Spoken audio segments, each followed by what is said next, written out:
저는 반도체를 전체 포트폴리오의 20%를 가져가는데 10%는 삼전 하이닉스, 나머지는 소부장을 골고루 담아는 것이 좋다라는 생각은 하지만 이거를 조금 더 구체화시키면 반도체 투자 심리가 바로 살아날 것이다라고 본다면 그렇게 해도 돼요. 소부장으로 가도 되는데 그게 아니라고 한다면 그죠? 매주 화요일 저녁 8시에 진행되는 무료 특강 아래에 고정 댓글에서 신청해 주세요. 삼성전기 목표 주가 300만 원은 현실적으로 가능할까요? 네, 우선 오늘 상한가를 간 거 보고 깜짝 놀랐습니다. 아침 일찍부터 상한가에 쑥 들어가 버리더라고요. 그래서 사실 하이닉스, 삼성전자, 삼성전기 얘네들이 지금 다 같이 움직이는 어떤 흐름들을 최근에 보여줬지 않습니까? 그죠? 근데 최근에 가장 많이 빠졌어요. 빠질 때도. 그러니까 가장 많이 빠졌으니까 반발 매수세가 들어올 때도 가장 가파르게 올라가는 것이 당연한 논리일 수 있다고 생각을 하고요. 우선 2분기 실적이 뭐 잘 나올 거다라는 예상은 했지만 예상보다도 훨씬 더 잘 나왔죠. 영업이익이 뭐 4,400억대가 나왔습니다. 예상치가 4,060억대였던 걸로 아는데 그래서 이제 예상치보다 8% 넘게, 그러니까 8.4% 정도 상회를 한 결과가 나왔어요. 지금 이익이 되게 좋아지고 있는 게 두 가지 축이잖아요. MLCC나 FCBGA. FCBGA 쪽에 대한 수요가 굉장히 폭증을 하고 있습니다. 그래서 올해 하반기에도 이 가동률이 100%가 계속 딱 들어가 있을 것이다라는 그런 예상이 되어지는 상황이고, 그리고 이제 대면적 이제 고다층, 이 기판에 대한 수요가 더 올라가죠. 왜냐면은 이제 차세대 AI로 넘어갈수록. 그래서 이 기판 수요가 너무 이제 굉장히 좀 가파르게 수요가 증가를 하다 보니까 이제 무슨 기대가 있는 거예요? ASP. 그러니까 마진이 상승할 그 어떤 기대감이 굉장히 큰 부분이 있습니다, 우선. 이게 사실 가장 중요한 부분이죠. 그리고 이제 또 중요한 게 이제 수율 문제가 발생하죠, 수율. 그러니까 면적이 넓어지잖아요. 층수도 되게 높아지고. 그러니까 면적이 넓어지면 기존에 이제 기판을 만들던 이런 공장에서, 그죠? 옛날 공장에서 이 면적이 넓은 기판을 만들려고 하면은 어떻게 되겠어요? 안 맞죠, 잘. 면적이 넓으면 이게 휩니다. 이걸 워피칭 현상이라고 하는데 이런 현상들이 지금 일본의 가장 1위 기업, 전 세계의 이 FCBGA 쪽 1위 기업인 일본의 이비덴도 이 문제가 지금 계속 발생을 하고 있어요. 근데 반면에 삼성전기 보세요. 베트남 쪽에다가 24년도부터 넘어가가지고 신공장 가동을 하고 있잖아요. FCBGA. 그러다 보니까 얘네들의 수율이 상대적으로 훨씬 더 잘 나온다라는 평가가 이어지고 있죠. 이거 되게 일단 긍정적인 부분이고, 그리고 MLCC도 가동률을 지금 이제 95% 위로 상향 평준화를 지금 되고 있는 상황입니다. 게다가 TPU 전용 이 MLCC 같은 경우는요, 일본의 무라타가 원래 세계 1위잖아요. 일본의 무라타를 더 넘어섰다고 그래요. 이게 이제 AI 서버에 들어가는 거 이야기하는 겁니다. 그래서 AI 서버에는 더 많은 MLCC가 필요할 거고, 앞으로도 더 많은 생산이 필요할 건데, 그러다 보니까 어떻게 되겠어요? 여기도 마진 가격, ASP 가격이 상승될 가능성이 매우 높죠. 범용 시장도 그렇습니다. 왜냐면 이 범용 MLCC가 이제는 PC 휴대폰 이런 데 들어가는 건데, 그동안 이쪽 모바일 쪽이라든지 PC에 대한 수요가 감소를 해가지고 이 범용 MLCC를 창고에 많이 쌓아두질 않았어요. 생산을 많이 안 해놨습니다. 근데 지금 온디바이스 AI가 막 뜨다 보니까 이쪽에 대해서 수요가 막 올라가고 있잖아요. 그러다 보니까 여기에서도 지금 계속 생산을 더 많이 해야 되는 상황, 여기서도 이제 마진 상승 압력이 또 있는 상황이고, 자, 그러다 보니까 중요한 거, 지금 현재 이 삼성전기에서 지금 나오고 있는 실적 있죠. 그리고 이제 컨센서스들, 이런 것들이, 이 실적들이 사실은 이 어떤 가격의 상승이 지금 반영이 되지 않는 부분들이 있어요. 그러니까 그러니까 생산 물량, 그러니까 판매량이 증가를 해가지고 늘어난 실적들이라는 거죠. 근데 앞으로 이쪽에 대한 수요는 앞으로 더 늘어날 거잖아요. 그죠? MLCC 얼마나 많이 필요하겠습니까, 앞으로. 그래서 더 많이 늘어남에 따라서 어떻게 되겠어요? 마진도 상승하고 P도 상승하니까 P가 동시에 상승을 하면 어때요? 가격의 이익 곡선이 더 가파르게 올라갈 수 있는 거죠. 그래서 밸류에이션을 높게 받고 있는 부분들이 있는 겁니다. 밸류에이션을 높게 받고 있는 부분들이 괜히 있는 게 아니에요. 게다가 실리콘 커패시터 쪽도 지금 어느 정도 신성장 동력으로 자리매김을 잘 해가고 있잖아요. 기존의 MLCC의 문제가 뭐냐면, MLCC가 뭐예요? 전력을 만드는 댐이라고요. 이 전기는 일정한 방향으로 일정하게 흘러가지 않습니다. 한번 스파크가 튀기도 하고요. 확 다운이 되면서 이 전류가 흘러가지 않을 수도 있어요. 그러니까 불규칙합니다. 전기라는 것 자체가.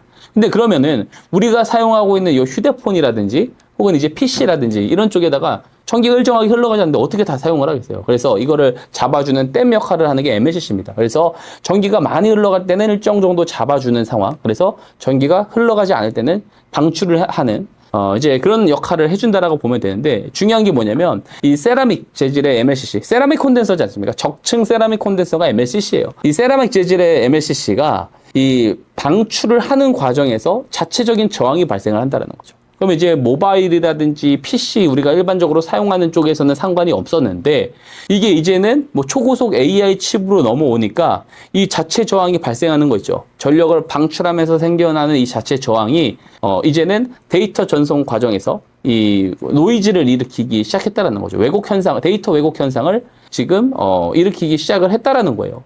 그러면은 앞으로는 어떻게 되겠어요? 앞으로는 이 AI 칩이나 이런 것들이 더 이제는 고부가 시장으로 가게 될 텐데 이런 문제를 해결을 해야 되잖아요. 그래서 이 세라믹 재질을 실리콘으로 바꾸게 되면은 이 자체 저항을 10분의 1로 감소시킬 수 있다라는 거죠. 그래서 이쪽에 대한 매출도 1조 5천억 원을 일단 확보를 했죠. 그래서 이쪽에 대해서도 어쨌든 신성장 동력을 갖추고 있는 게 또 삼성전기입니다. 그래서 내용을 들어보면 어떻습니까? 너무 좋죠. 너무 좋은 것은 사실인데 앞에서도 이야기 들었지만 그만큼 이미 밸류에이션이 너무 높아요. 밸류에이션이 높은 게 너무 부담입니다. 그렇죠? 그래서 이게 왜 중요하냐면 앞으로 시장에서는 이거를 전개하는 어떤 그 투자자들의 어떤 이제 시선이 있을 거라고 저는 생각하거든요. 왜 그러냐면 이번에 다 경험해봤잖아요. 이번 시장 출렁이면서 50% 60% 빠지는 과정에서 누가 제일 많이 빠졌냐고요. 삼전 하이닉스보다 삼성전기가 훨씬 더 많이 빠졌습니다. 그리고 다른 가치주들 보세요. 막 미국에 상장되어 있는 그 가치주들, 막 코카콜라, 이런 기업들은 되게 탄탄하거든요, 사실. 반도체주도 빠져도. 그만큼 이 PER 밸류, PBR, 이런 것들이 되게 탄탄하지 않습니까? 그래서, 이게 고밸류에이션을 받고 있는 쪽은 이 변동성이 커지는 구간에서는 위험할 수 있겠구나라는 인식을 다시 한번 할 수가 있어요. 그래서 삼성전자 하이닉스가 지금 이번에 빠졌을 때, 포워드 PER 5배대까지 빠졌을 겁니다. 그죠? 근데 지금 이제 오늘 많이 올라갔으니까 6배 위로 올라갔을 것이고 삼성전기도 어제 많이 빠졌었을 때 어제 기준으로 봐도 50배가 넘어요. 그럼 오늘은 어떻게 되겠어요? 그러니까 여전히 이 고밸류에이션을 받고 있는 상황이에요. 그만큼 이제 앞으로 성장이 좋아질 것이다라는 그런 기대감이 분명히 있는 것은 사실이지만 밸류에이션 부담도 동시에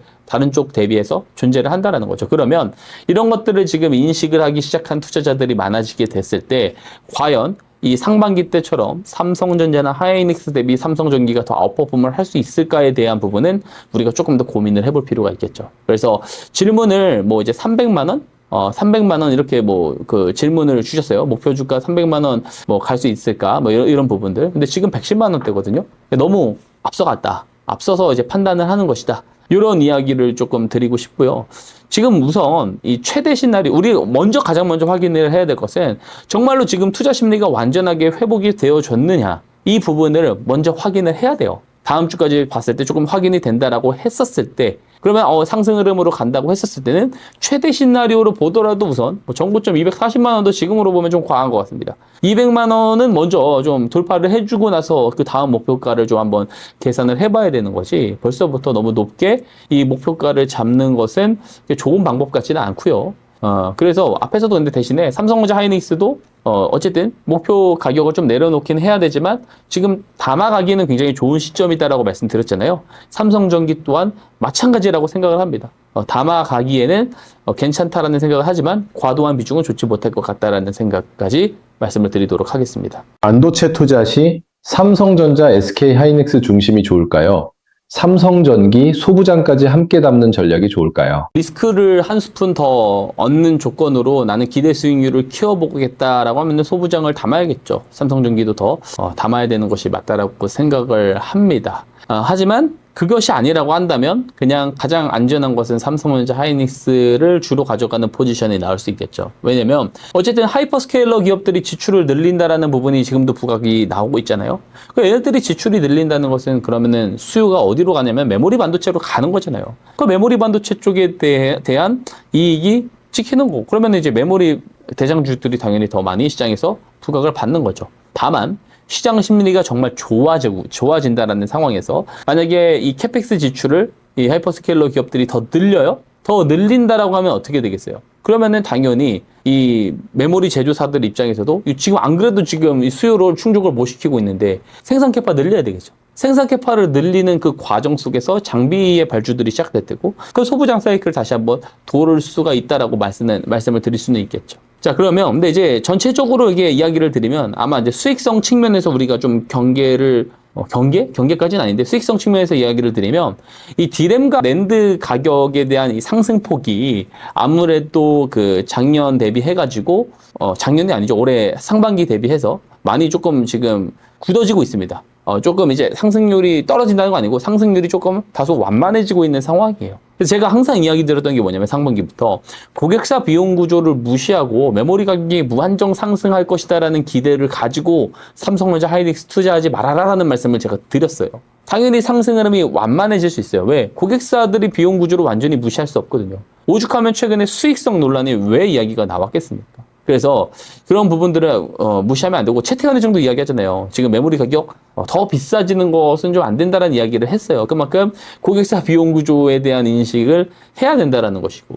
자, 그러면 이 공급이 충족이 안 되는 상황에서 이 비용을 어느 정도 조금 완만하게 만들려면 어떻게 해야 되겠어요? 생산 캐파를 늘려야 되겠죠. 그러면은 장비주들에 대한 수요가 늘어날 수가 있겠죠. 그래서 만약에 소부장을 담아야 된다. 라고 한다면은 아무래도 그 전공정, 제가 식각 증착 쪽에 원익 IPS 뭐 이런 종목도 좋다라고 이야기했죠.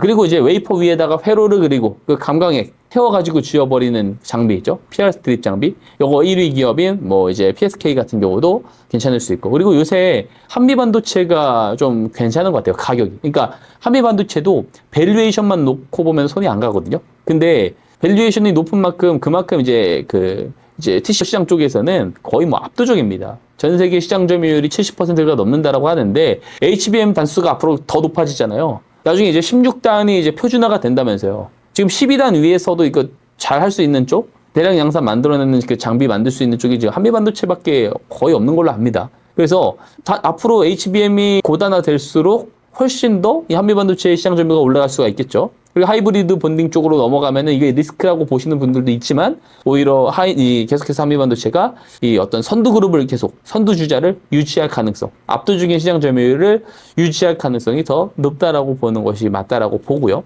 그래서 그런 부분들이 있는데 중요한 것은 1분기 때 어닝 쇼크가 났습니다. 그죠? 이연시키는 것 때문에. 그래서 2분기 때 근데 실적이 V자 반등이 나왔어요. 그래서 실적이 좋아지긴 했는데 반도체 투심이 굉장히 안 좋아가지고 그 어닝 쇼크가 나온 시점부터 계속 추세적으로 많이 밀렸어요. 그래서 다른 소부장 대비 이 밀린 추세로 보면 더 많이 밀린 부분들이 있기 때문에 상대적으로 접근하는 가격에 대해서도 매력도가 있지 않을까라는 생각도 한다라는 거죠. 다만 여기서도 제가 딱 이렇게 정리를 드릴 수 있을 것 같습니다. 저는 반도체를 전체 포트폴리오의 20%를 가져가는데 10%는 삼전하이닉스, 나머지는 소부장을 골고루 담아는 것이 좋다라는 생각은 하지만 이거를 조금 더 구체화시키면 반도체 투자 심리가 바로 살아날 것이다라고 본다면 그렇게 해도 돼요. 소부장으로 가도 되는데 그게 아니라고 한다면 그죠? 왜냐면은 심리가 굉장히 많이 살아나야지 다음에 이제 지출 관련 내용 나올 때도 이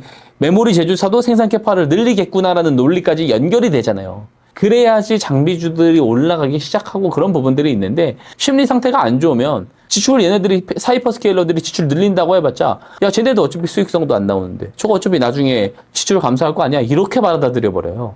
그럼 메모리 제조사들도 생산 캐파 늘리는 거를 지연시킬 수 있겠죠 뒤로. 그러면은 소부장들이 상대적으로 더 약세를 보일 수도 있는 겁니다. 그래서 분위기에 따라서 이런 것들을 좀 잘 조절을 할 수 있으면은 더 좋겠다 이렇게 말씀을 드리고 싶습니다.